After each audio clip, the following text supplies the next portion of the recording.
So this is some good news. Joe Biden just recognized the Armenian Genocide. Now, the Armenian Genocide took place, I believe, between 1912 and 1915.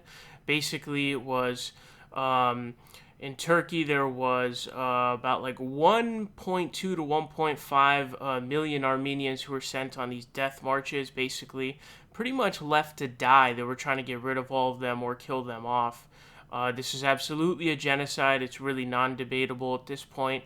And if you're wondering why it is that it took so long for the United States to recognize it as a genocide, it's because Turkey is a pretty massive ally of the United States.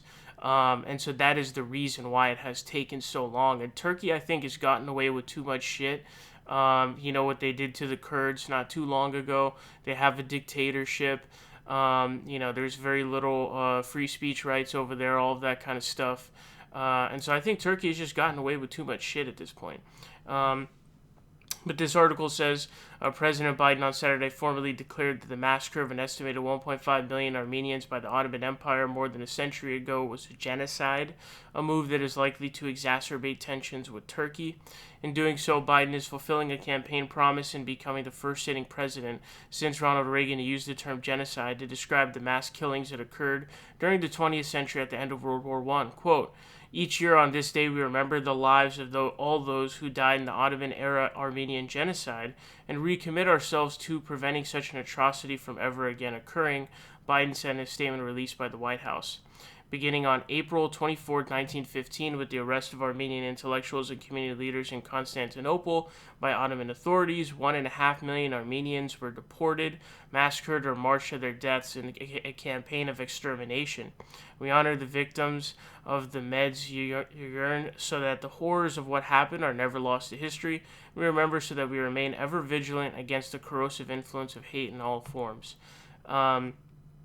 It says, while Biden's move to use the term genocide will be welcomed by bipartisan members of Congress, human rights advocates in the Armenian community, it is also expected to complicate relations with Turkey, a NATO ally with whom the U.S. has increasingly clashed. The Turkish government swiftly denounced Biden's statement on Saturday, saying it will undermine the bilateral relationship. Quote, we reject and denounce in the strongest terms that the statement of the President of the U.S. regarding the events of 1915 made under pressure of radical Armenian circles and anti-Turkey groups on 24 April, the Turkish Foreign Ministry said in a statement. Statement of the U.S. which distorts the historical facts will never be accepted in the conscience of the Turkish people, will open a deep wound that undermines our mutual trust and friendship. And so this is actually really problematic that they're continuing to deny this shit. This is really fucked up that they're denying it. First of all, it's obviously fucked up that they're denying a genocide that happened. It's obviously like the biggest disrespect you can do to all the people who died in it. But also, you can't move forward in history without learning your past and confronting it. And so, in comparative politics or just political science in general, you'll learn about how a country like Germany had to come to grips with what it had done in the Holocaust, and they weren't really truly able to move on in the proper direction until younger people basically came to grips with what happened and said, yo, that was fucked up, we're not going to do that again. And so you can't just deny it and move forward and pretend like it didn't happen, because that makes it more likely to actually happen again. And so when the armistice was signed, in World War I, it allowed Germany to create this stab in the back myth, where it was somehow like the Jews and the communists who stopped them from winning, even though militarily they flat out lost. It allowed that to be formed, and then that led to the Nazi rise and the Holocaust. And so that's why in World War II they went for an unconditional surrender, because they didn't want that bullshit to be able to permeate.